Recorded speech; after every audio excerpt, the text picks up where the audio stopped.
Wait, let me hit record. Gorgeous pandemonium. It's me, bitches! It's me, bitch! Wow. It's your friend. How do we want to?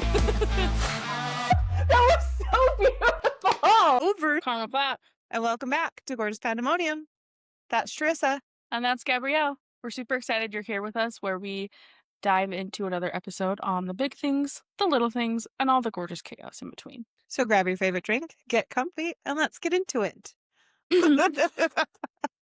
Okay, so today we are so lucky. We're joined by Alex, a green energy professional, lifelong learner, and someone who someone who realized growth doesn't always happen waiting for other people to say yes.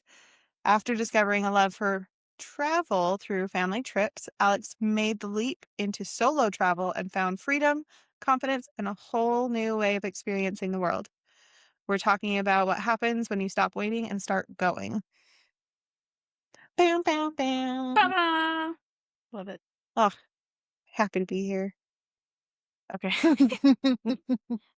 Should we hop into the word of the week? Wow. Wow. Ba-ba-bow. Monica. Wow. Case, you have a word for us, right? I do. Yes. All right. My word is flummoxed. Flummoxed. Tell us more. Flummoxed is an informal adjective. What does it mean to be flummoxed? It's to be completely bewildered, perplexed, or utterly confused. When you are flummoxed, you are so stumped or disoriented that you do not know what to do or how to understand a situation. So pretty much me all the time. I was gonna say, all day, every day. I'm gonna start using that so often. I love it. I don't know where I heard it, but I was like, this is the best word ever. And so, like, Yeah. I told you guys a little bit before the pod, but I put it in my work chat. And I don't, I think I confused a lot of people, but I did. Wait, hold on. You five people. That's perfect. You did a flummox? They were like, what? Who is this girl? I'm like, You're like, you are flummoxed. I love that. I just want to like drop that in a meeting casually and see everyone's faces. What? what? Seriously. What does that mean? But for They're real like, though, yeah, same. it's just this new procedure just has me so flummoxed. Guys. Ricky, can you expand on Well, flummox me this. I don't know how that was supposed to go, but it landed well. So, hello, this is my ambition to be a comedian. Here I am. That's a good word. That's going to be a fun one to figure out. Are you ready? Yes. Okay, Sorry. So, When chicken it's good. neurodivergent watching this, right? And like for anybody that's not watching this, my arms just went into little wings. So Into wings. We're in the And if chicken you're not stance. watching, what are you doing? Seriously, because now you can see us on Spotify, on Apple, on YouTube, Patreon, Patreon. Yep. See us. So many options. Okay. I don't know about Amazon, but whatever. Yeah, I don't know. I had to grab my favorite drink. just don't mind me. I'm making weird faces at the camera. You talk about people can see you, and I'm like, I love it. It makes me happy. Okay, so you and I have been friends a very long time. yes. So 13 years. We're at 13 years. What? Isn't that bizarre? You guys aren't even old enough for that. I know. I'm still 26 in my brain. Is that, do you feel that too? Oh, 100%. Okay, I'm like, because sometimes I like look at people and I'm like, oh my gosh, we're like the same age. And they're like, oh yeah, I'm like 25. And I'm like, oh, not I. Stepping out. Nope. Never mind. Never mind, we're not. Back. I'm like, oh, you guys are the same age. How are you the same age as me? Like, you're doing adult things. I'm barely I'm adult. kind of an adult, I guess, but like, I am forced to adult at this point. I actually heard, saw a video, was told by someone. I Comprehended. I cocaine? comprehend. Did you say comprehended cocaine? Comprehended, comma, took in. Oh. I was like, no, I haven't comprehended cocaine, but thank you. Good to know. s- No, so apparently the brain for women, they don't fully develop like like maturity wise until you're 33. Hmm. Did you tell me that?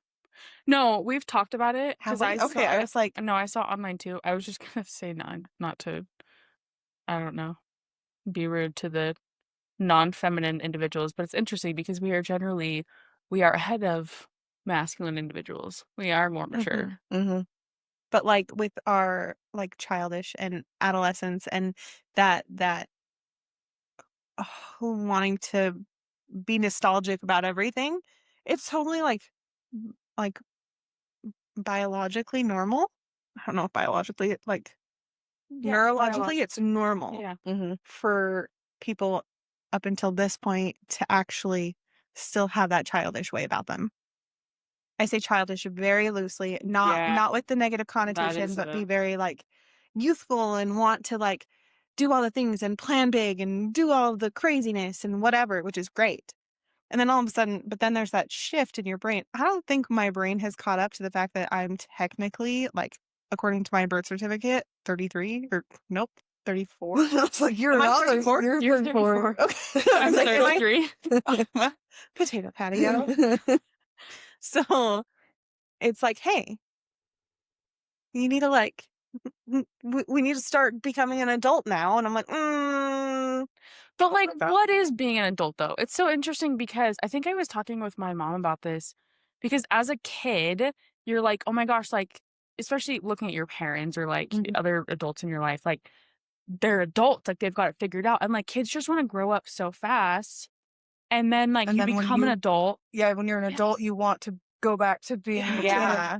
And Yep. you're like, none of us, like, I figured out even as an adult, going to my parents for certain things. And like, now that I think it's so funny, sometimes as kids, adults put on this, like, they do know everything.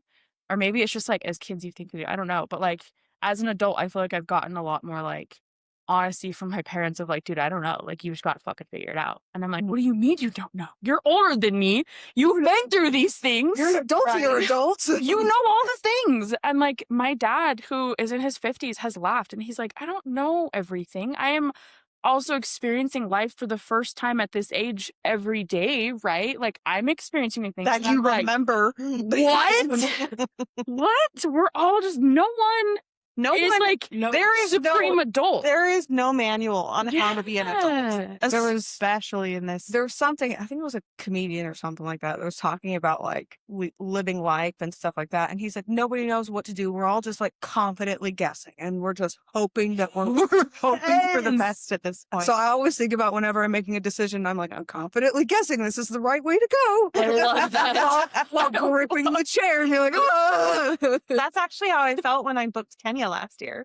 I was like, I don't know if this is right for me, but it feels kind of right, so we're gonna do it. You just never know. Segue. Did you like that Yes, segue? I thought that was beautiful. Speaking of Kenya. Speaking of Kenya, that was my first out of the country trip, Mhm. and I went with you. You did. I'm so excited. I say I'm so excited like I'm going there right now. I'm not. Don't have plans to go back, but I want to eventually. So you have been a wild inspiration for me. Like, I don't know if you know that. Oh, I thought you were clutching your pearls. I was like, calm down. No, I was like, oh, All is well, man. thank you. Oh, the blush. It's a compliment. Stop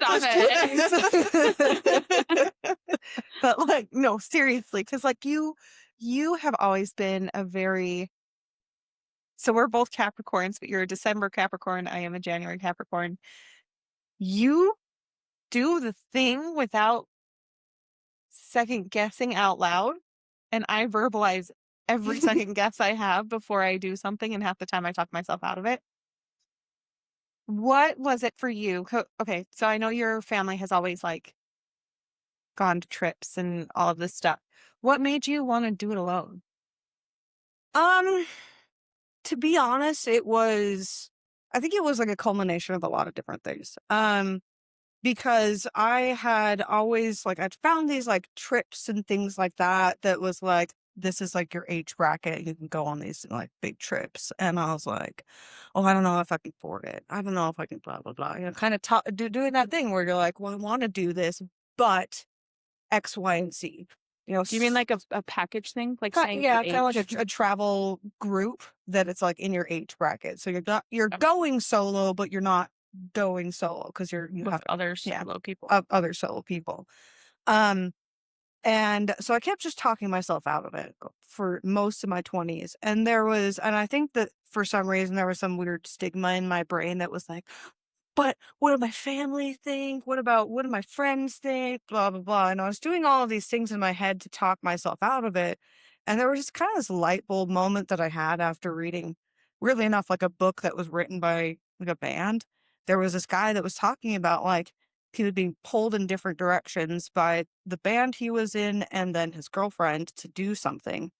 And he finally was just like, I need to do something for myself. I can't do this for other people. I need to Yeah. make this decision for myself. And that was kind of the light bulb moment for me that was like, you were using these as excuses to not do the things that you want to do.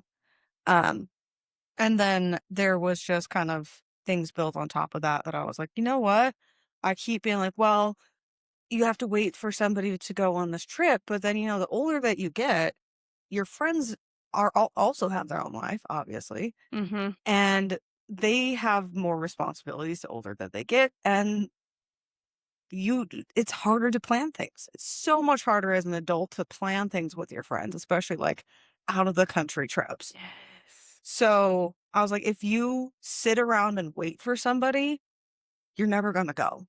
Like I always wanted to either go with a friend, go with a partner. I never had a partnership that lasted long enough that I wanted to travel with, Mm-hmm. because especially when you travel with people, you get to know them real well, or you Spend a lot of time together. or you want to punch them in the fucking throat, And sometimes it's both at the same time. when somebody Thank rips you. a blanket off of you at 8 a.m. and starts singing to you about the day. We were in fucking That Kenya, sounds a little.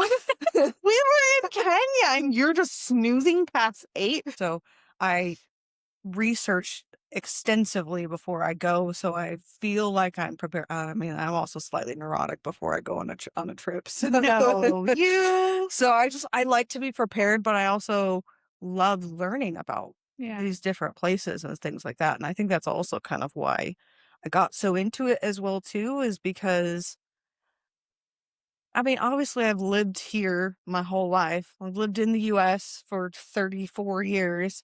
So I know like our culture and everything like that, but it's so fascinating to me to one, learn about different places, and two, like the history there too as well. So just being prepared and stuff like that, and apparently dragging other people to the places makes that I me- like to go. Okay, no, but for real, like you did not drag me, but you had a very solid why I should go with you, and I will always cherish that my first time out of the country was with you, because I mean, my first big trips as an adult were with you, so I'm like, Mhm. of course it would be because we went to California together, we went to Vegas together. My first time in Vegas was with you. That's true. You thought your dad convinced you that you were going to get trafficked. Yeah. Thanks, Dad. Huh. Nice, Dad. Yeah, and then we almost got a ticket on our way back, but that cop was so nice because you had a final the next day. Mm-hmm. But we told him it was that day. I was like, oh my gosh, I'm in school and I'm just trying to get back so I can take this test. Obviously, I said Furthering my so. education. I just obviously said it exactly like that. I have a test, okay? But it was really nice, like that he let us go without, because I was going like 100 in a 70, 80, in an 80 zone. That's actually not. Well, because we were trying to get home to be fairly quickly, because we had been driving for forever. So Yeah, because that was during the stretch of the Utah highway where they're like nobody usually. So Yeah. that was a good time. That's the first time I saw Magic Mike Magic Mike. Thunder Down Under was there. We went twice. Nice. We went twice, and we picked the Thunder Down Under guys that we liked. Mm-hmm. Can't say. Well, it's because the first one you were like, this picture turned out bad. We need to come again tomorrow. Yeah, because I was so when I'm around attractive people, doesn't matter if they're strippers or not, obviously. like, my face does the worst things. I could not. Like, I'm like, oh, don't try and take pictures when I'm around attractive people unless I'm comfortable with them, because obviously I don't have ugly friends. So lucky me. But like, when I'm like looking at someone and I'm like, oh, hot damn. Sorry. Okay. So back to travel. So Sorry. you talked about like researching so much, which Mhm. I just want to say I think is so beautiful, because I think so many times, especially for those of us that like, I mean, like you said, starting out, like haven't like traveled like locally or domestically, right? But like not a lot of travel outside into different cultures and stuff. And it's Mhm. like just understanding first off how to prepare yourself and make sure that you are, prepared for what's going to happen, but also that like you're holding yourself the best, you're respecting them and the culture and everything. So I think that's really beautiful. I think more people should, make sure we do that before we Mhm. travel. Well, and Absolutely. there's a lot that you don't think about with travel. I mean, obviously that's a learning experience for everybody. Yeah. Because in general, traveling, here in the US, domestically, whatever, anywhere. I mean, even if you go to like Canada, they're basically like the US. Yeah. There's a little We're all Don't honestly. say connected. that. They're going to hate us. I love Yeah. Canadians though. They're the best. Yeah, but don't compare them to Americans. They're Yeah, gonna they be like don't. super offended. They're like the cool. It's like they're the combination of the UK and America. So they have like the The great best of both worlds. yeah, they have like the great personality and like humor of the UK, but they also have like a lot of our references and like Okay. they understand They our also have culture and stuff Letterkenny. like that. They'll have Letterkenny, what? Letterkenny. Oh, Letterkenny. Did you ever watch that? Yes. Hilarious. You I did. Look at that. I Oh did. my god. But like Funny for Charyssa. traveling like in general overseas is just so different. Like you don't I mean I was talking to Gabby specifically like the flights. Um because I have extensively traveled outside the US, I have a decent amount of like knowledge about flights and Yeah. like how like connecting flights and things like that, right? Um and so for Africa when we went, we had was it 3 Mm-hmm. 3 flights to get there? Yeah. Um Dang. but 1, 2, 3. Yeah. so um we went through a travel group, which is what I usually if you're going by yourself, especially as a woman, and you don't like know the language or the area, I usually Pause. yes. Just so our listeners know, we are not sponsored So by these guys at all. I'm not saying the name. Oh, I was like, you can. I talk about it all the time. Oh, okay. I love it. But we are not sponsored by them yet. Unless they want to. We're here for it. We're almost too old for it though. Well, I've already started looking at their older program. That's Because fair. why not? That's true. And then you can travel with anybody, like any age. Any age, 18 and older. But No, you can have they have no, kids. I specifically Oh. put on the 18 and older. I do not want to travel with children. No offense to kids. We just know that's not my bag. So Yeah, That's fair. traveling with kids, you never. Yeah. One. So I like to say I was talking loudly, but I was complaining.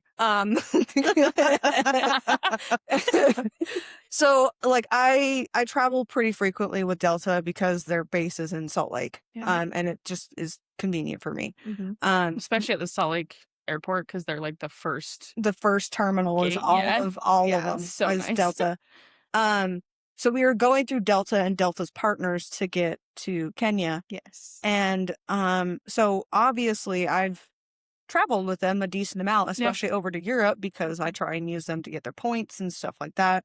So I know what we have from here to Europe as a straight shot because I want as least amount of time on a plane Yeah. as physically possible. For sure.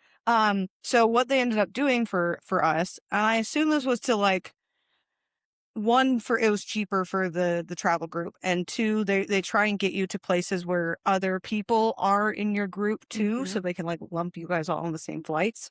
So they took us from here to Seattle. Mm-mm. Was it Seattle? No, Oh, it was here to Georgia. Oh, that's right. It was Atlanta. Okay. It was from here to Atlanta. Or Minneapolis. Was it Georgia or was it Minneapolis? I think it was It was supposed Min- to be Georgia, and then it ended up being Yeah, I think they Minneapolis. rerouted us. That's right. Whatever, Sorry. we went somewhere Yeah. else in the U.S. first. I think it was Minneapolis. So we went here to Minneapolis. Then we went to Germany. Oh, Germany on those on the way back, right? No, we didn't go to Germany at all. We were in Paris twice. Because remember the sure? first time there, I was I like, got I'm getting Snapchats hot about it. chocolate. I know, I do remember that because In on Paris. our way back, you napped by the cat in Paris. I thought that was on the way there. No, you're right. I don't know. No, we had an extra. Anyway. I've already been on. I'm over here and I'm like, no, I remember the entire That's fair. All of thing. I was in Paris twice.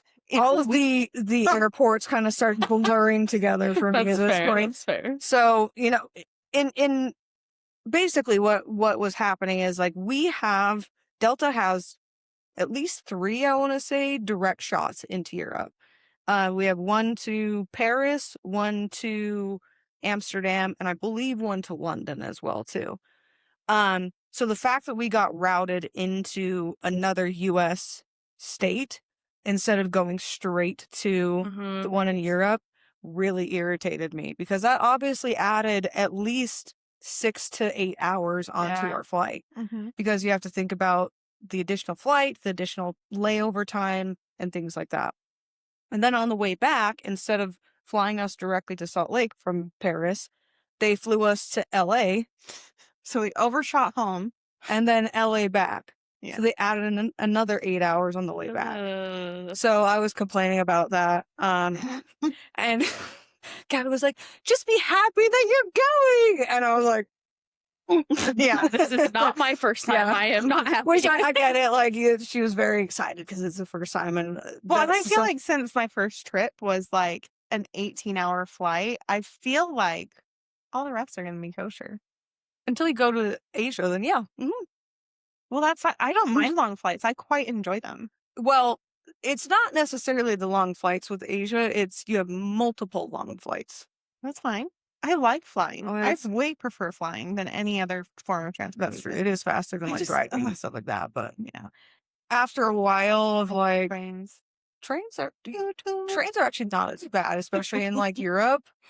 Their trains are so great. Yeah. So I was talking to you guys about Italy, Mhm. and if I move there, I'd say if, because I don't know if I'm going to Italy or if my mom is actually going to go to Italy or if she's just going to go wherever I tell her to go. Mom, let's be real. So, I told my mom if we move to Italy, I have to be at least 4 to 8 hours by train to Paris. That's my only stipulation of wherever we go in Europe. I have to be able to get to Paris by train. It's an 8-hour train ride, I think, or 12. One of the two. I think it's more than 8. I Unless don't know. it depends on where in Italy, because it took me. Look, I'm just as long as Italy, the border of Italy, I just be up in the lower part of the Alps. sure. 'Cause that's where the end of I think. I say that like with such confidence, and I'm like, maybe. Well, here you are being an adult, confidently guessing. confidently guessing. But like I did trains from in Germany down to Austria because it was cheaper than flying into an airport. Also cut off 6 hours of my trip. So Dang. but it took 3 hours, I want to say. Like it was a 3-hour train ride from Germany down to Austria, and they're like right next to each other. So that's why when you said 4 to 8 hours, I'm like, well, you might have a little bit. It's probably longer. A little bit longer. But they do have high speed trains there, so Yeah. it's possible that you might be able to do it. Who knows? Look, I don't care. I just want to be able to sit my happy ass down, get work done while I'm on my way somewhere else. Oh, sorry. I'm starting to have I think I blame gas prices. I think I'm going to enjoy trains and public transportation via train tracks or Frontrunner for us here in Utah. A hell of a lot more than actually driving. Mm-hmm. It is nice when you can do it. We used to do it as teenagers to like go to the malls and stuff. And Mhm. I honestly think that a tax is going to be a hell of a lot more affordable than filling up my tank every fucking week Oh, because fair, of yeah. the shit that is happening. because they Mhm. raised our gas prices and they they raised the percentage of ethanol in our gas. Mm-hmm. So it's burning faster, more expensive. Why don't you just pick one or the other? Just why do you have to two for it? Like, Just all over Well, money. and it also like it just sucks that the U.S. is so heavily reliant on cars. Like that's Mhm. like what our culture is kind of based on is being Yeah, able why to don't we have drive more everywhere. trains and stuff? Like yeah, Yeah. public transit is public Well, like transit, from one state to the other. Like I don't. Mhm. Can you even do that on tracks? not tracks, but they do have they like have a the Greyhound. but That's a bus. hold Bus, on. yeah. They do have But one there's across the country. Yeah. But it takes like 4 or 5 days or Mhm. something like that. Okay. And it's very like you have to be in a very specific place for it, obviously. Yeah, Like yeah. if you're in like southern Utah, you'd have to get all the way up to northern Utah to be able to get on that train. So you still Mhm. have to figure out Yeah. how to you're do gonna get that. there? So so I actually quite enjoy stuff like that travel wise, but like I love flying. I'm a huge fan of flying. mhm. um one of my other friends, before they moved across the country, I'm like, Oh, I love these friends. yeah, had never been on an airplane before at all. And Shut your mouth. either of them? No, just the ma'am. And Men. they just wanted to drive everywhere. And it was like, let's go to California and drive there. And I was like, that's a 12-hour drive. Like, Yeah. Yeah. Because even when we drove to California, but we also stopped in St. George yeah, for the night. to break it up. Yeah. And I was like, if you go on a plane in comparison to that drive, like if you drive, you can go from here to San Diego, but on 12 hours, you go from here to like the middle of Europe. Mhm. Like it's so vastly Mhm. different the amount of Mhm. time. And that's why I always like, And air traffic is not the same as ground traffic. yeah, I don't have to Mhm. drive. So it's even better. So I agree though. Like if I can fly and I can afford it, like, I mean, that is also going back to being an adult. Like this is nice that we're adults because I can afford that now. Yeah. Because we have free will. Yeah. We can if we decided to, I mean, granted, I don't necessarily like condone it, but if we decided to just up and quit our jobs and move somewhere, we can. 100%. Mm-hmm. Like that's the glory of free will. Let's do it actually now that I'm like, I don't condone it. Maybe we should. Maybe we should all just quit our jobs, Honestly. get on a plane and fly out the country, get a passport. Yeah, I also have kids. It's complicated. They can Does come too. pose a little bit of a problem. We'll bring them and the husband. Just let's go. It's not any of them that is the issue. It's the co-parents. Oh yeah, 'cause we want to see them. That's Dag fair. nabbit. Yeah. Dag nabbit them being like decent and wanting to spend time with the children. Mm-hmm. Shucks. Okay, you and me, let's go. We don't have kids. But we have cats. God damn it. I mean, you can transport animals. It's very expensive. It's very expensive and they have to go through quarantine depending on where you go. Mhm. That's true. Yeah, Can you imagine poor Boo Belly and Daddy? oh no. I Belly mean, I was. would. Belly would fuck someone up. She Yes, she would would. fight her way out. I don't even know. That's why you. I would get a call, a very unhappy call about how, hey, come get this thing, or we're sending her back. get this thing. She's Mm, attacked well. 5 of us so far. Stop Come fucking get this with her. demon out I of here. told you guys she needed to be with me, but you said no. She has to go through quarantine. Sorry. Not my problem.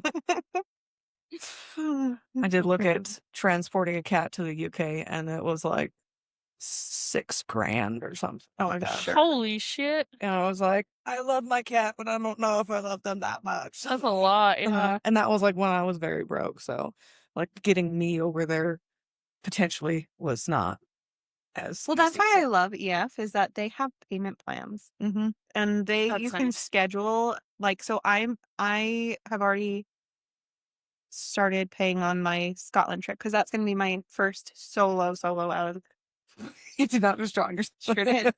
My first solo out of the country trip Mm-hmm. with a group, obviously, but without you, which is weird to me. Mm-hmm. But Well, I think that's the biggest thing is people are always talk to me about like, how do you afford this? Like, sometimes I wonder if you're a secret billionaire and you just don't want to tell me because you know I want to go with you everywhere you go. I honestly like, it's it's something that I've budgeted in my life. I honestly don't make a lot of money in comparison to a lot of people. I myself am probably like middle, like lower middle class. Like that's probably where I would like put myself in tax bracket. And like I can luckily with my living situation, it's not quite as much. I paid like 900 or something like that a month. So plus utilities. Um But and you own a house. yeah, Like, I know, I but mean, you I've got a mortgage, but like you yeah, have a fucking mortgage. You have a house. yeah, but I also split that between 3 people. That's So true. That's nice though. I mean, that's it's again budgeting, mhm. weirdly budgeted kind of situations like that. Like we've figured out that that's going to be what it is, and then I have the rest of it that I have to worry about, like um gas for the car. I don't have a car payment. I've already paid off my car. Yay. Um, and I have groceries. That's really about it. I've I grew up with not having a lot of money, so like I don't like buy a lot of stuff in general. Anything I splurge on is usually like food. Mhm. So like I had this disposable income that I was saving, or just being like, oh, I guess I can splurge it here or there. But I just figured out a way to work it into my budget that I have. I get paid biweekly, so I end up saying, okay, I know for me to live my life comfortably and to still have enough money for bills, a little bit of fun money, that I can pay $500 every 2 weeks into my travel fund. So Nice. usually that's again what goes into a lot of my research is, um, so like right now, it's not a big trip, but I'm going to Pennsylvania in August. And I was like, okay, well, I can plan out until August, flights, rental car, um, hotel, and then I'm going to a festival there. So like all of those things have to be paid off before I go. So I'm like, okay, this is how much I can afford for the hotel. This is how much I can afford for blah blah blah. And then I'll kind of, pay it off in increments, and then it works for me. It obviously doesn't going to work for everybody. They kind Yeah. of have to find their own thing, but that's what's kind of nice is again with those travel groups, if you find the right ones, they do have the option to make it affordable for you. Mhm. And I usually do kind of recommend that, especially for, again, I'm kind of weird in this kind of way, but I didn't do my first solo trip with a group. Yeah, you were a freak. I remember that. I was so scared. Yeah, I didn't even tell my parents about it because I knew they were going to try and talk me out of it. They didn't find out until I was already out of the country. um, Oh, by the way. but I had been obsessed with Scotland for years and years and years, and I had gone with my family. My sister and I had gone as part of like a family trip before, but we'd only spent like 2.5 days. And I was like, I didn't do anything when I was there. So I had like this huge list of things that I wanted to do when I was there. And I ended up graduating with my associate's degree. And I was like, this is going to be your trip to yourself for completing this. Mhm. And I was fucking terrified. But I had gone to like a mini trip by myself beforehand to Arizona.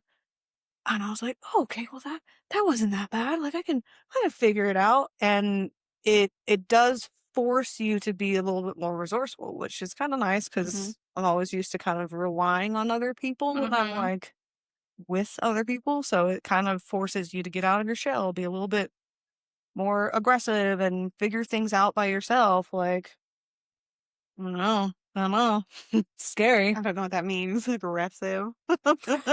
It's just like aggressive in your choices. Like if you don't make this choice and you don't do this, That's your fault.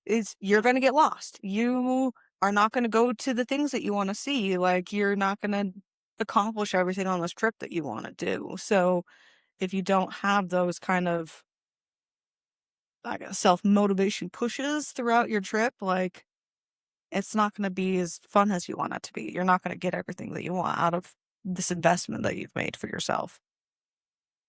That's fair. I love that. Well, I have some questions. Do you have any questions yet? Or are you just living the La Vida Loca or whatever? Because Um, I have one that I wrote down. okay. It's not on I have text. one that came to mind. I think it may or may not be in here Okay. about that trip with Okay, your go ahead.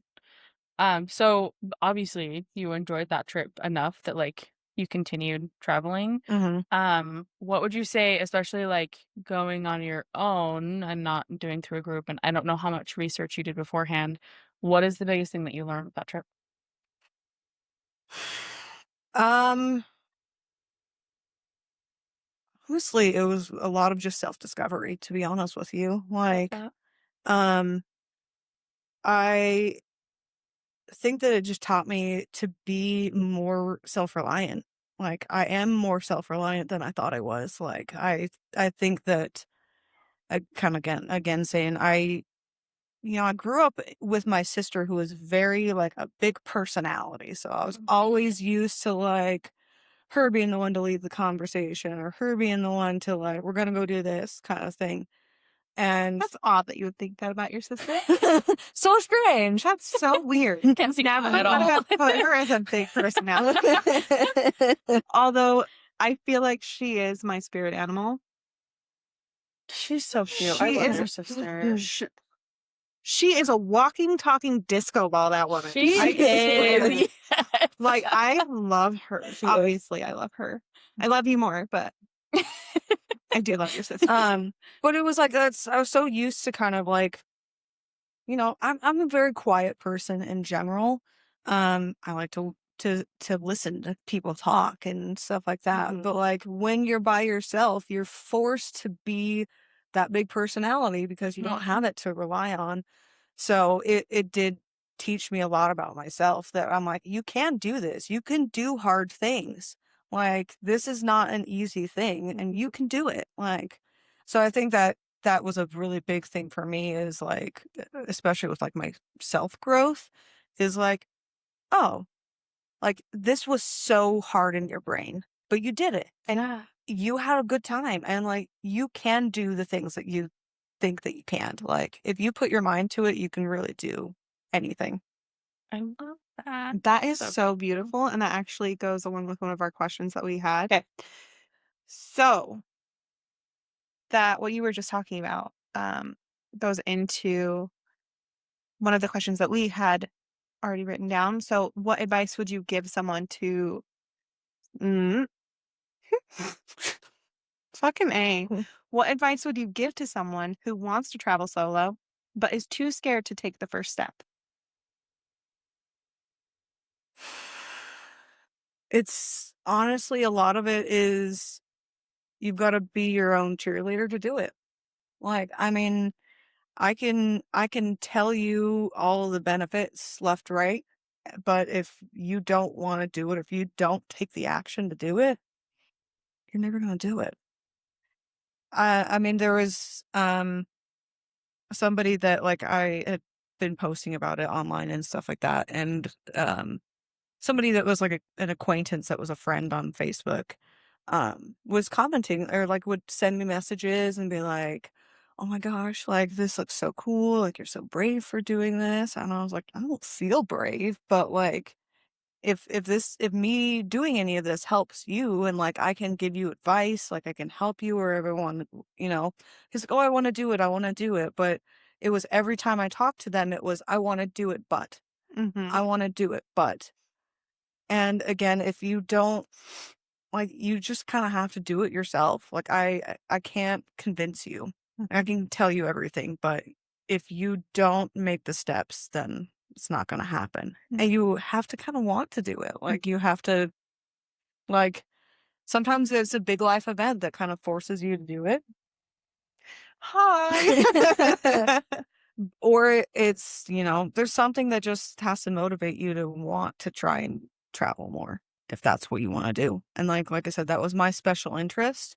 So it's what got me to do it. And that's that realization that if I don't do it, nobody's going to do it for me. So I would also say that like if you want to see if you can do it, try small trips first. Like try a weekend away. Like you don't even have to go far. Like go maybe like I mean, I went to It's Portland for my first actual solo trip. mhm, A few months before we went to Kenya? mhm. So, like, just doing something like that, like, going to either another state or if that even feels too big, like, I don't know, like, we're in Farmington right now. You could go to, like, Logan, or you could go down to Provo, like, just rent a room and just find something to do in that city just for the weekend and see how it feels to go do something by yourself. Mm-hmm. And be like, okay, well, I could do that. Let me try something bigger next, like, you know, another state at that point Mm-hmm. or something else, something that makes it feel like small baby steps to work up to it. Because I knew myself and I was like, if I try and work up to it, I'm not going to do it. Mm-hmm. So I had to leap head first. Otherwise, it was never going to happen. I mean, granted, I did do the small Arizona trip beforehand, but I had already booked everything for Scotland before that. So, like, Look at you. I was just like, oh, well, now I can say this is a pre-adventure to it to see if I can do Yeah. it. But I mean, You didn't have a choice at I that didn't have a point. choice.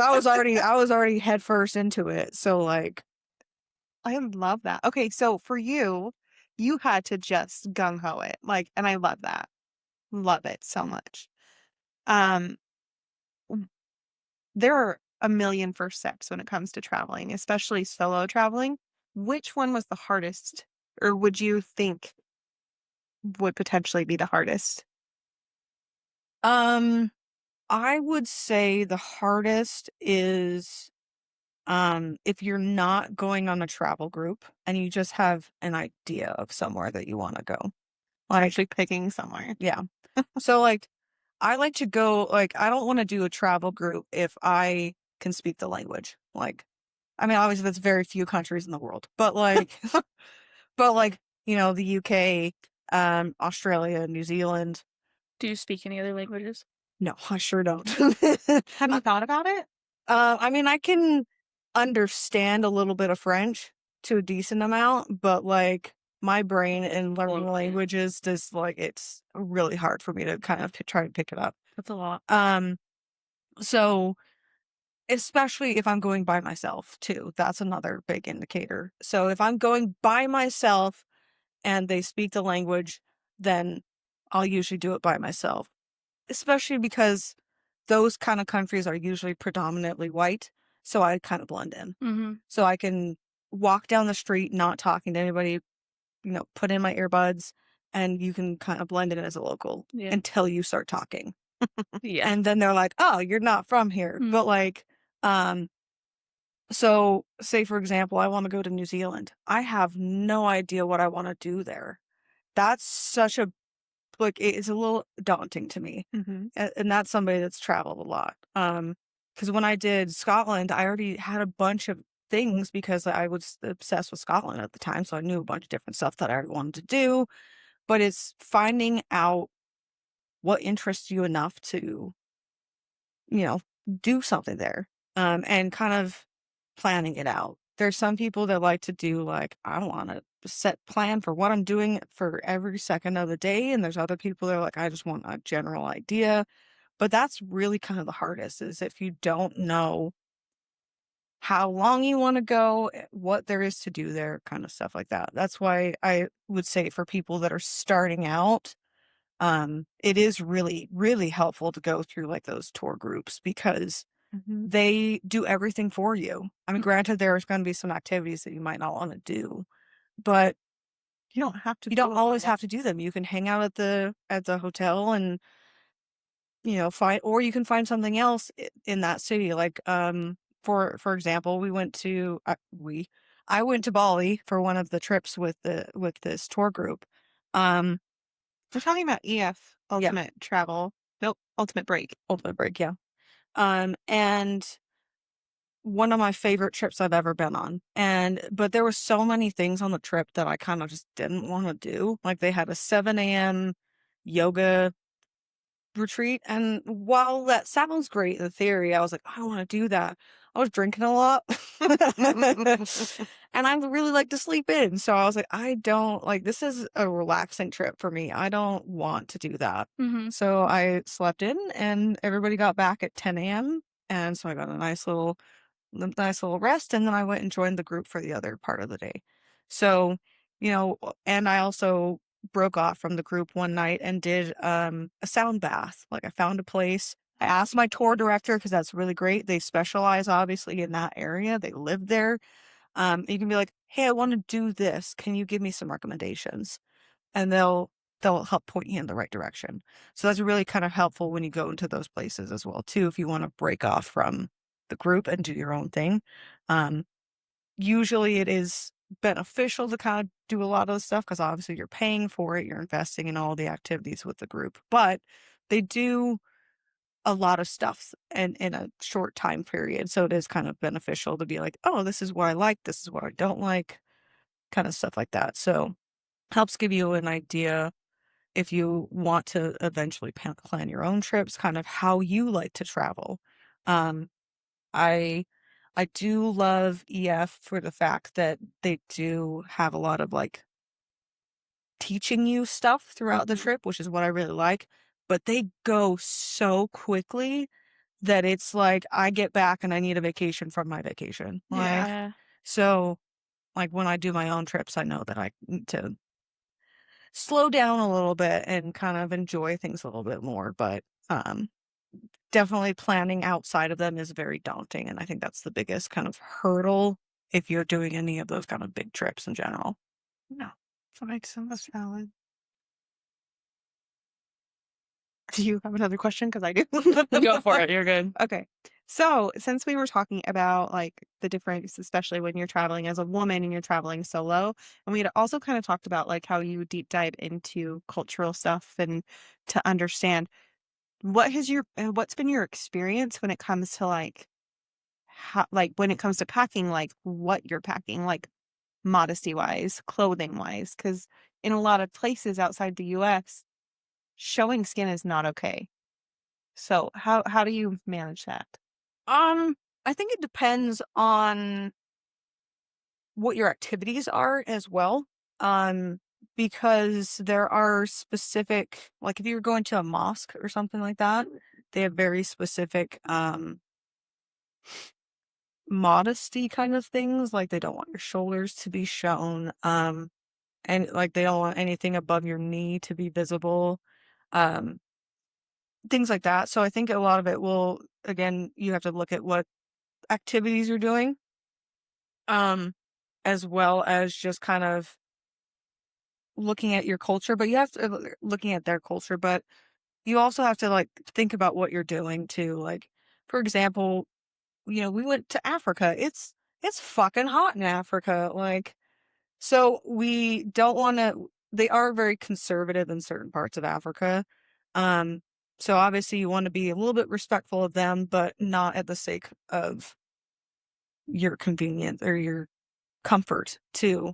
So, like, I mean, what I'm wearing right now is like something that I would have worn there. Like, it is technically a crop top that I'm wearing, but they're exercise shorts, so there's like Tiny bit of a skin. little bit of skin. Yeah. So, like, I also am going to be cool enough that I'm not going to die in their sun, their heat there. But I'm also like not super immodest. Like, I'm not like showing a bunch of skin and stuff like that. Right.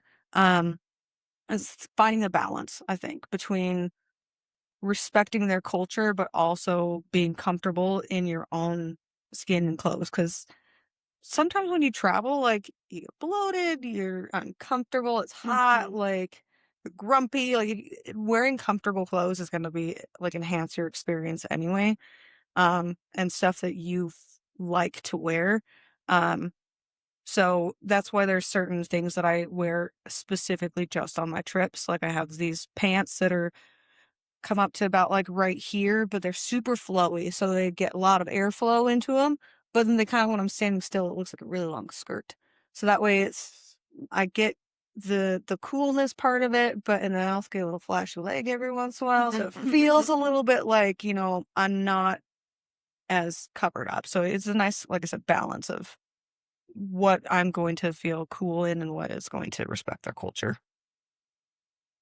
That makes sense. I was gonna say there was one girl that went on our Kenya trip that I was just like, "What are you wearing?" Like, Yeah. it was very like inappropriate stuff, like Mhm. just a sports bra, Mhm. little shorts, and I was like, Do they share? I know you said like there's a lot of information, and I know you had kind of shared that too with me personally. Do they have like those guidelines of like here's maybe what you should or shouldn't wear, be aware of? What? they do. At least, The Know Before You Go guide didn't have anything on attire aside from like the weather stuff. hmm They didn't really talk about it culturally. sometimes they do. Really? It depends on where you're going. I feel like. I knew about that with Africa in general, but that's just because I um have a couple employees that live in Africa. So I've like talked to them about it. They live in the country right below Kenya. And so I kind of already knew that, as well as going to Egypt. They're extremely conservative there, and it's a very like African thing that most of them are very conservative in Mhm. general. So it's just something I had pre-knowledge on. Mhm. And knowing that they're conservative usually means that they're not like very open to women being super immodest. So Mhm. that's just kind of something that comes with the territory. But yeah, there was definitely one of the girls that did not do much research. And I was like, I mean, and like, granted, like I too went with just sports bras, but it's the sports bras that I wear as shirts anyways, because like it's not just a bra; they're longer, and I wear higher pants Mhm. or shorts or whatever. So there's like how your outfit is today, Yeah. and mine too. Like there's just a tiny bit of skin showing, but it's a comfort thing, not a. Yeah. Yeah, it's And I not, guess that one was for her. It was probably a comfort thing too, but at the same time, it's like, You've got to balance all of that. yeah, that's again respectful to Yeah. like. just be mindful that it's not. Well, it's like if you go to somebody, think about if you're going to somebody's house, like Mm-hmm. that, especially like maybe an acquaintance that you don't know. You're like, I don't know, like one, what we're going to be doing there. I don't know, like, what they feel comfortable with. I'm not going to just walk in there, like, in, like, almost a bikini into somebody's house and be like, Mhm. hey, guys, let's hang out. Like, I want to be Or even like respectful. the message on your clothes, how it's Yeah. gonna be Yeah, how it's going to be received. perceived. It's like you want to be respectful. Again, it's that kind of being self aware Mhm. and, like, what are you Mm-hmm. Yeah. presenting? Especially because we're American tourists. We have fucking bad We are raps. Americans. Nobody likes us anymore. Yeah. And I 100%. honestly, I don't blame them. Yeah. Like, For Mhm. sure. the majority of American travelers and tourists fucking suck. Ignorant as They're Yeah. so ignorant. They're Yeah. very entitled because we've been given everything. I say that very loosely. Mhm. But those that get to travel usually have been given so much to them that they would just have it. And that's beautiful for them. Great life for you.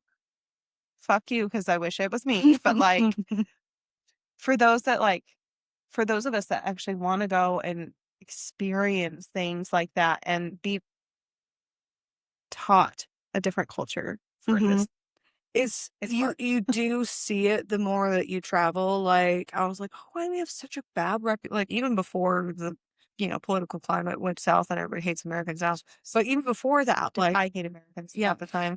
America just honest. always had the worst reputation when we travel, and I Mhm. couldn't ever figure it out because like I mean when I travel I'm very respectful. What? Yeah. But then like I went and travel with my family in Europe. And while I love my stepsister, she is the epitome of bad American tourists. Like, Mhm. super loud, Aw. talking to random strangers, walking right up to them, start talking, and they're like, nobody does that. I And do I'm like, that. That's how I make friends. nobody in That's how I made you as a friend. I'm aware of that, but that's a very American trait. Oh, Like, jeez. people outside of the US do not do that. But How did they make friends? they don't. They all keep to themselves. I'm like, is this like lesbian dating where you just kind of like give each other the eyes and then all of a sudden you just know that you're going to Yeah, it's get married in a month? Like, what the hell is happening? they keep friendships for a very long time over there because they meet them in schools and then they meet them through other people. It's like they don't go up to somebody at like a pub or They something don't like look that. at people in a pub and be like, I like your energy. We should be friends. No. they would come up and try and hit on you, and that's about it. Like, that's, That would be lovely. Do they have lesbian pubs? I don't, probably. I would assume Yeah. so. Okay, so I do want to preface because I believe you're straight, Yes. right? Okay. So when it comes to certain travel spaces and especially solo travel, if you are queer, please make sure you are doing your research on if that area Yes. is open to, Yeah. like, mindfully open to queerness, And how they accept it. how if they accept it there. Yeah. Because like it's some literally illegal. places, like you cannot, like you will go to jail or you could be killed. Yeah. Mhm. And There's that's actually just some their way of good life. resources. Yeah. I can't even think of it right now. I'll try to find it. So maybe you can put it in the description. You But can there's also just Google it.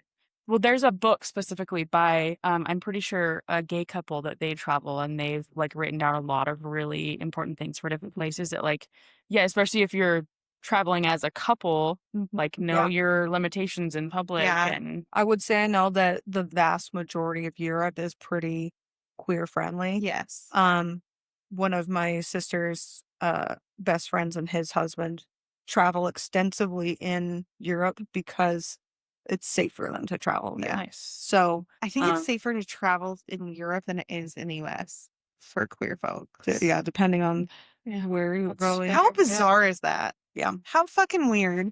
I mean, they're just more, they are pretty accepting in Europe. And it's beautiful because they have such, I mean, you have to think about it. They have however many countries on that small land. Yeah. Yeah. So there's so much culture of different people Right. in such close proximity. And They embrace it. and- yeah. And most people there do have a passport because they can drive to another country in a couple of hours. Right. Well, Well, isn't they- it like geographically, isn't like Europe the size of part of the US? Mm-hmm.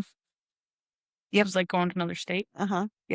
It's in essence what it's like, because driving from the bottom of the UK to the top is like 8 hours. So like it's That's That's from here like to Vegas. our state. Yeah. yeah. So it's like from the bottom of Utah to the top of Utah. So it's That's bizarre.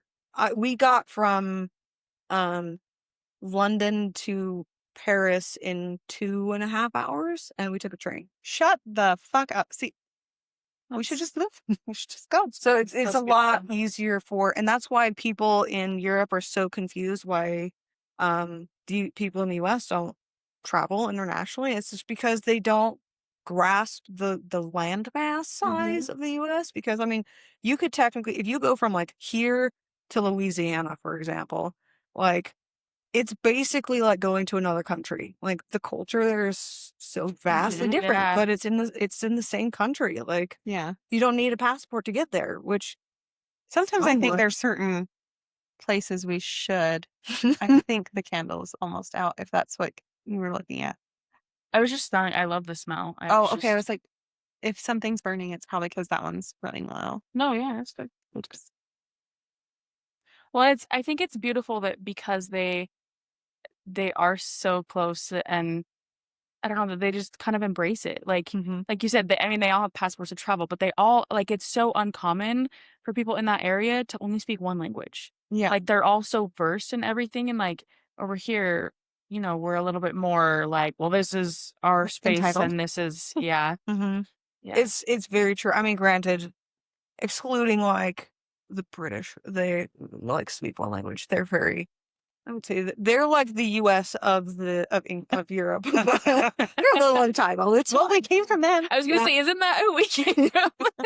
it got passed down to us. The But- ignorance wasn't, it's been bred for a Mhm. very long time. But like my Just kidding. I don't think that British people are ignorant in comparison to the US. That was a joke. there are some of them.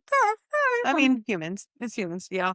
But Please don't cancel. for example, there was a girl that I met on my trip to Austria. Like I was in Austria for an English event, and she was French, so she spoke French fluently and she spoke English fluently. Nice. And I'm like, I can't even like You can barely I can speak English. I know on I this was like I day. can barely speak English most days, and the British would argue that that's not really English. So you know That's fair. Like different words mean different things. That's Mhm. also that And you have to think that like a lot of their slang words are different than ours. So sometimes, Yeah. and I have a friend that lives in Australia, and sometimes when we're communicating, I'm like, pretty sure that that's not English, but okay. Like, so they can speak the same language, but sometimes they can feel Something like a so completely different language too. So Mhm. it's baffling, but that's why I kind of like to travel. It's just so it's so fascinating to me, Yeah.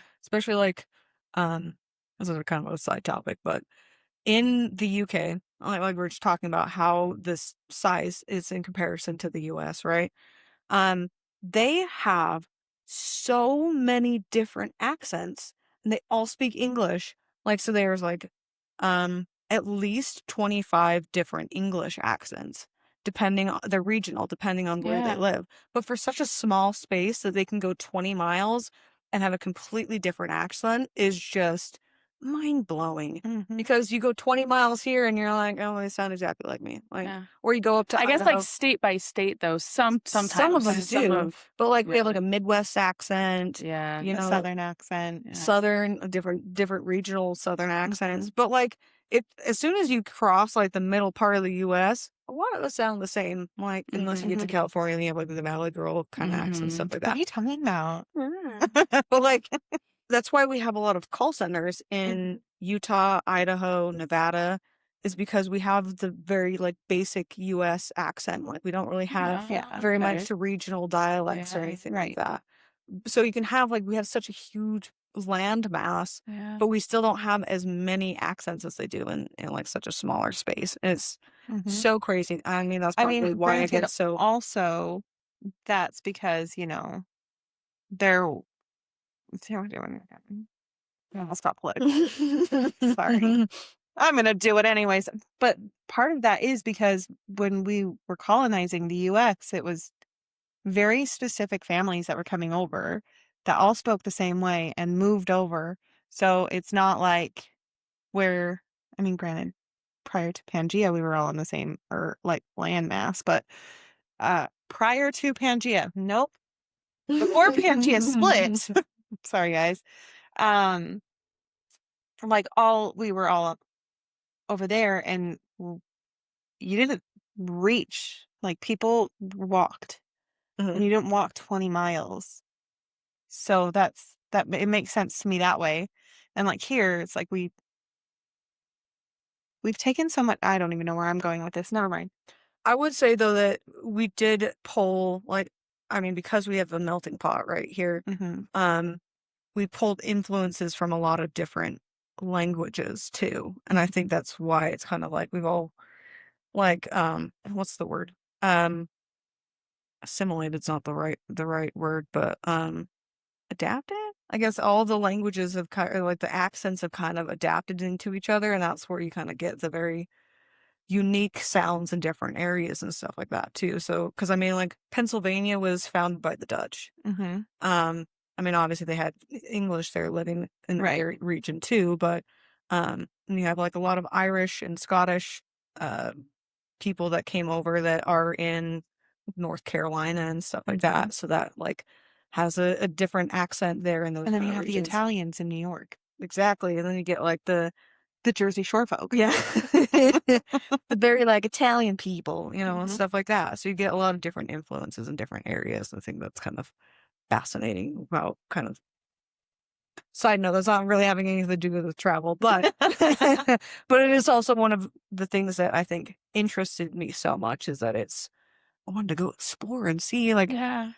going from one place to another, and it's so vastly different in the way they communicate, and they even have miniature cultures in different areas and stuff like that. It's so cool that there's different places like that throughout the world. And where the US, like I said, we can have you get that to an extent, but it's like we're all in the same we're all Americans here. And it's not quite as you don't get as much of that kind of learning a different thing. You get a little bit of the different culture from a different state, but they Mhm. have a lot of the same mindsets and things like that Yeah. based on the country itself. Mhm.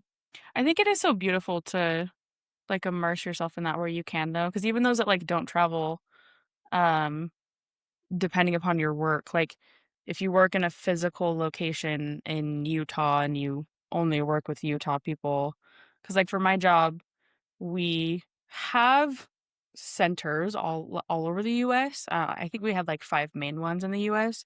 But like before the pandemic, it was very much like I worked in a physical location with Utah people, and we even though we were the same company, had things we did specific to our site versus other sites. Mhm. And since the pandemic, we are like completely virtual. And so being able, especially as a manager, to like manage people in other Location. states and locations, and even understanding like the different challenges that they face versus like what we face over here, and just all the different things, like it's been so interesting, and that's really opened my eyes too to even just the different cultures in America. Mhm. So cool. And that's why I just like you never know like what other people Yeah. are going through. It's so fascinating. And like again, special interest. That's why I like talk about it for hours. Obviously we're not going to, but I mean, we kind of have. It's all good. well, And we can always have it back. Yeah. maybe people have questions and they wanted to answer. Yeah, I mean, and we open it like whenever Yeah. you want. Comment your questions that you have. Feel free to email us, gorgouspandemoniumpod@gmail.com. Let us know.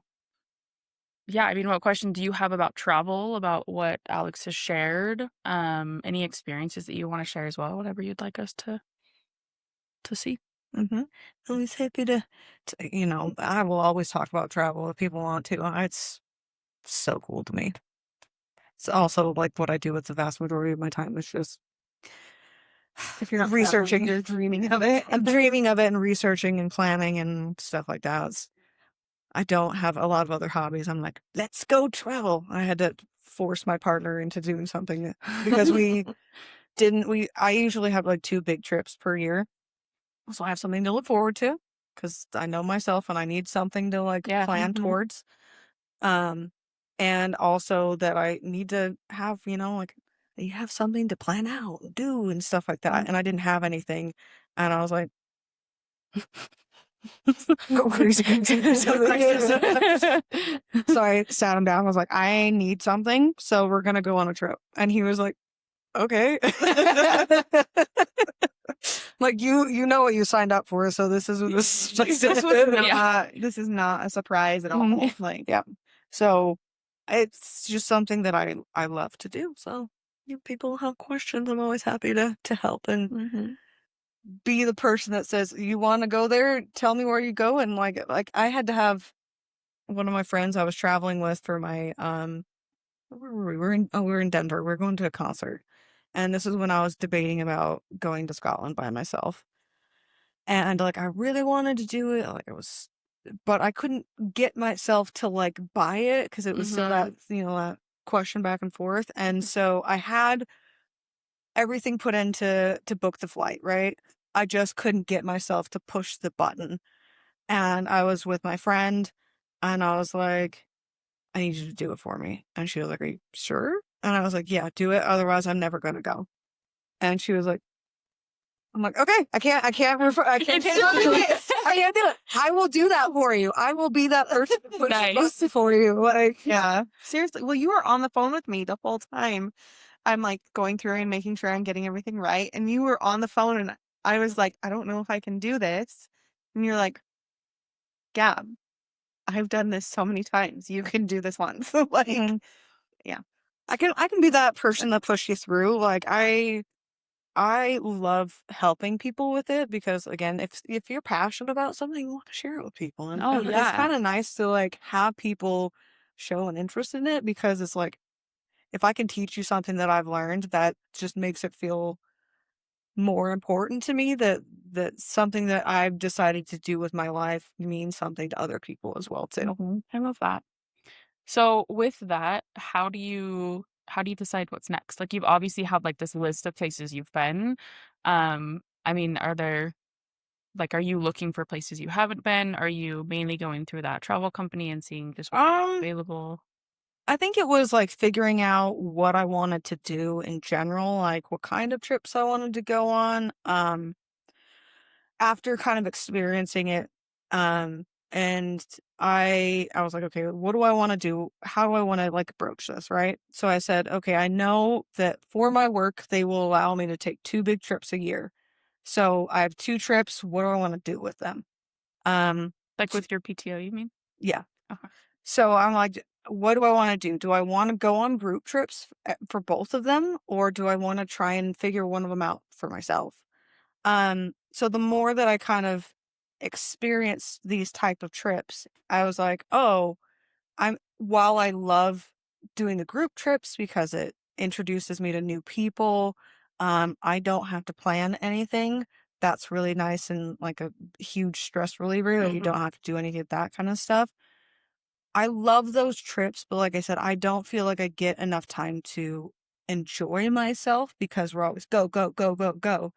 Um, so I needed to have a second trip where I did what I wanted to do. Okay. It gave me the time to like, if I want to sleep in or if I just wanted to have a day in the hotel not doing anything, I'm not gonna like feel bad about it because Yeah. I have all this other stuff with the tour group, right?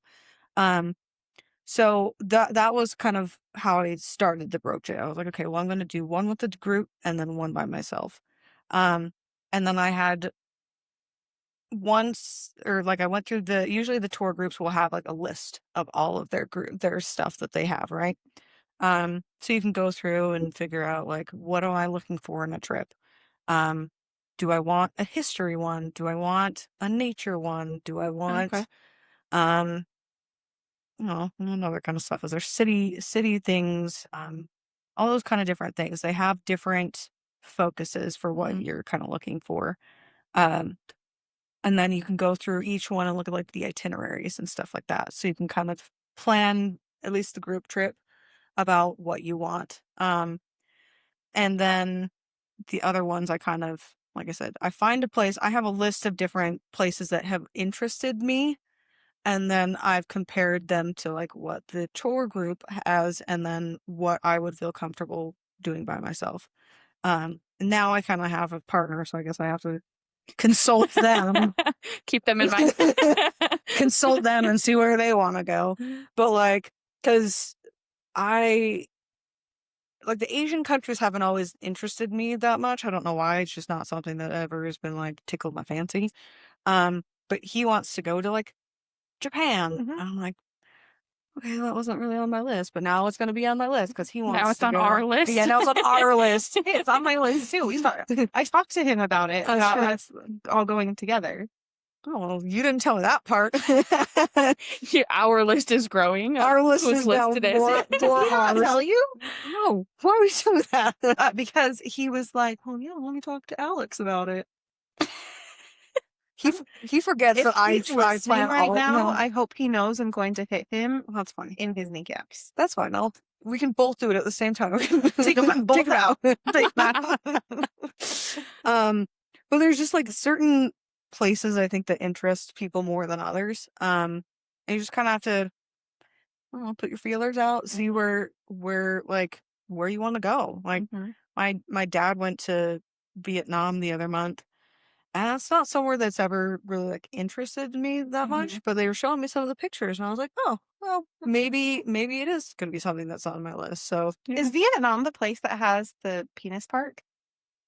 I have no idea. I have no idea. You guys not heard of that place? Mm-mm. Oh, there's a park. It might not be in Vietnam.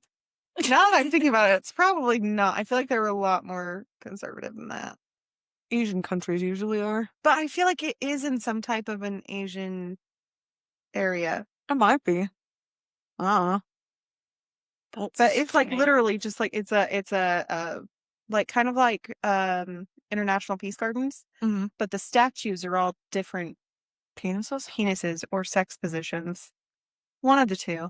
I think it's sex position because that sounds familiar. Okay, we're just different. Like it's art sex garden. It's sex garden. Have you never heard of it? I don't think so. Jeez. What part of the internet am I on? That's a good question. Multiple different parts. Okay, so I only have one more question. If you have more, please ask away. But my last question is, of all of your trips, where has your favorite, hold on, I can't even read my own writing. Favorite, like, foods been outside of the Ooh, US? that's a good question. Because I noticed when we were in Kenya, I loved the way that they ate because there was grilled veggies for breakfast. That was my favorite. Because you don't think about that. Like, at least I don't think about that. And It's not considered breakfast here. yeah, that's Mhm. like a lunch or a dinner. But there it's like, okay, well, you start your day with whatever porridgey thing and grilled veggies and tomato with cheese. My whole all of my socks had been rocked by that food. And there really wasn't anything I didn't like. That's not true. There was one thing I didn't like, and I don't remember what it was. I just remember not liking something on one of my plates. That's a good question, actually. I think overall, it battles between. Well, okay, I would say overall is probably Egypt, and it's because they have a lot of different influences there because they're on the sea. They had Greek influence for a while as well, so they have like a lot of Greek food. They have a lot of potato stuff. And like You so, love I potatoes. know I love to. Who doesn't love potatoes? I mean, I will judge you if you don't like There potatoes. are people I know Oh, a so person that will weird. not eat potatoes in any form. I'm like, Mind blowing. That's they're a not child. They Oh, have I was time like, to learn and grow what's up. wrong I with don't that? know. No, that's understandable. I Take suppose. back the F word on that one. Still, Sorry. still a weirdo. So, Love 'em. but they have like a lot of different influences there Yeah. that has become part of their like everyday staple. Like Mediterranean food in general Ugh, is Mediterranean's good. so good, and they have it like all the time, so that it's very fresh. I am a pescatarian, so I don't really eat a lot of meat. They do have meat there, but like um the fish is obviously very fresh there. But that is again why I kind of like was debating between Scotland because they have a lot of salmon up there, Mm. and they also very fresh food too. So Mhm. while they do like their fried food in Scotland, which I do love, don't get me wrong, it did just feel fresher there. But I will say you have to be kind of careful with some of the food in different places. Because your body's not used to Your that. body's not used to it. So in Egypt, we had a few people get sick. I mostly ate primarily vegetarian dishes, except there was a few places where I had fish. Me and the other vegetarian girl did not get sick. Okay. A lot of it is meat, to be honest with you. Well, it's prepared differently, Yeah. and ours is so processed. Mm-hmm. That's not. I don't think it's considered meat. Yeah, honestly. And sometimes they're sitting out at different time frames too. We don't know how long their foods are sitting out. That's true. Especially like in Asian countries, they have a lot of like those they're like food stands in general. Where they'll have just like food sitting out for a long period of time, or like they'll cook like a huge thing of Like meat. street carts. Yeah, like street Yeah. carts. So this is probably important for you to know. Like Bali belly is considered is like a really big thing for people that go to Bali, is because you have to be very careful with what you eat, because you can get diarrhea. So Mm. Well, and that was a big one with traveling out of the country in general. They have vaccinations for that as well, and vaccines is a whole nother topic. Yeah. But food wise, I remember in Kenya, I got a little salad. I didn't get sick, but I was paranoid I was going to be sick because as soon as I sat down, everyone looked at me like I was insane. It's like, you guys, it's just lettuce. And I didn't think about it because it's the water contamination Mm. and they wash the vegetables, and then if the water isn't safe to drink, yeah, and they get some of the bacteria from the water that stays on the vegetables, yeah. then you can get sick from it. Dang. That's why everything was cooked. Mm-hmm. But luckily, I really think we lucked out because that was when we were in Amboseli at the resort, Mm-hmm. and that was a very nice place with running water. And I mean, granted, I still didn't drink the running water, and I don't think they let us. You're not supposed to. Right. But that was another reason that people got sick in Egypt too. Is like most places I would say in Africa are you don't necessarily trust the like tap water. You're drinking bottled water the entire trip. So Mhm. there's different places like that's always something that you have to be very careful about what you eat. Because that's gonna be, you don't want to spend your entire trip in the bathroom. Yeah, that would Mhm. suck. But that's another thing that I have was it Imodium that I brought with me so that like it doesn't affect your trip. Like sometimes you can't help it. Like you Yeah. don't know what's gonna Happen, what's yeah. gonna happen. So it's gotta be I careful. will say though, I have a feeling that a lot of if you're like smart about where you're eating and how long it's been out and stuff, I think that the food outside of the US is way better for us, isn't it? Oh, 100%. And that's gonna fuck us up for a minute because we're so used to the processed stuff that our body's not gonna know what to do with the good stuff. Mm-hmm. It just it also processes faster too. So you end up eating more while you're on trips. Mm-hmm. Like when I am here, I have like one meal a day and then like maybe snacks throughout the day. Like I don't really eat a lot in general. When I do eat, it's a large meal, but like, it's just a lot of processed food here. Mhm. I try to eat as many fresh foods as I can, but that's just how America is. Anytime I travel, also you're doing a lot. You're moving, you're Yeah. stuff like that. So you need to keep your energy up. I usually have 3 full meals a day when I am traveling, which is very, very out of character for me. Mhm. But that's something that you also have to think about with traveling is that you're going to be probably eating more because you're burning out more energy. You're walking a lot, you're doing a lot of different Mhm. things too. So So, See, that's crazy. Have you ever traveled or have you ever been more interested in a specific destination because of the food? Like you wanted to go there to try it? um, kind of. I mean, the only reason that I would go to India, for example, is the food.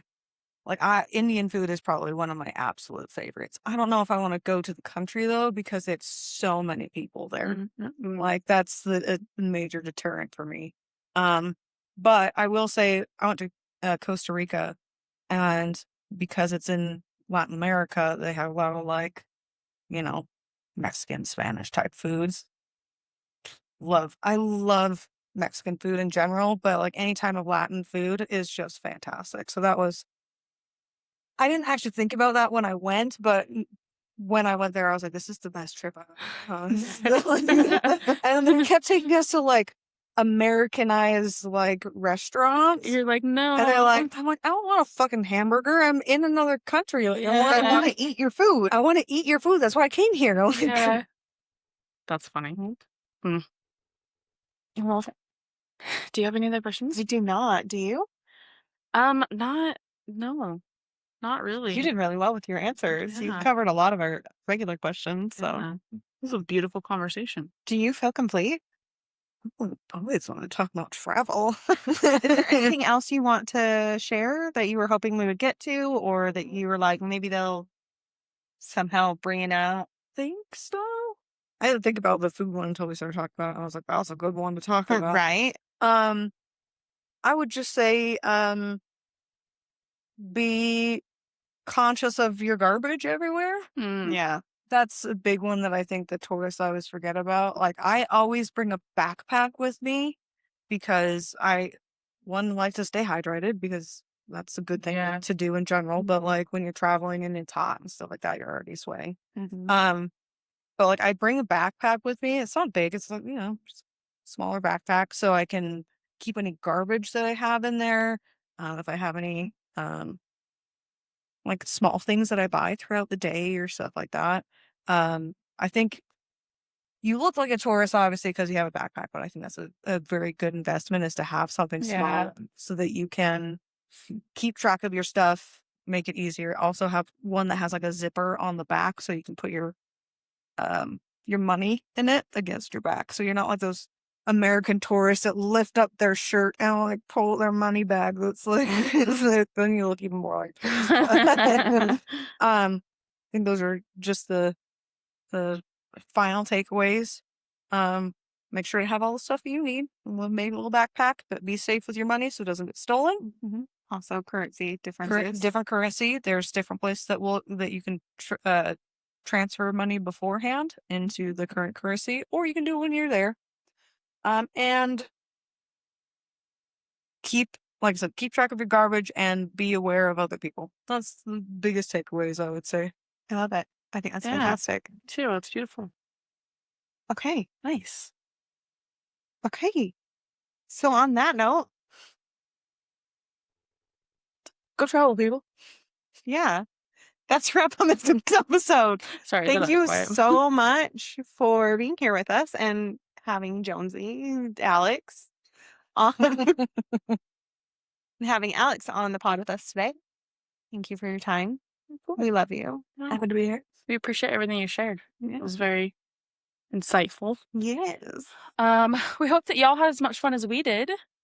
Don't forget to comment your favorite moments, comment questions that you have. We can bring Alex back, so comment any We will. questions you have. We will. Yes, for sure.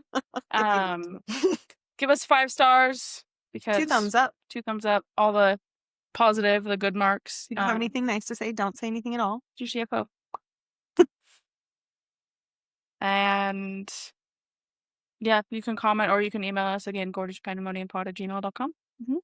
And don't forget to check us out on social media. We are on TikTok, Patreon, Instagram, YouTube, and something else that I can't think of. Or Outside maybe of not. that, it's just like the Spotify, Apple platforms. Oh, yeah. Those Spotify, Apple. And speaking of Patreon, don't forget to check out Patreon. If you're not a member yet, you should be because you're missing out on the extended episode here with Jonesy. So, here with Alex. So, whatever. Interchangeable, whatever you want to call me. And check out our merch. And check out our fucking merch because it's adorable. It's amazing. It's the Love best. it. And on that note, stay hydrated, drink your water, stay authentic, stay gorgeous. Until next time, We'll see. keep embracing the Yeah. madness. We'll see you Next Tuesday. Bye. Bye. Say bye. Oh, bye. Very well done. So I kind of think with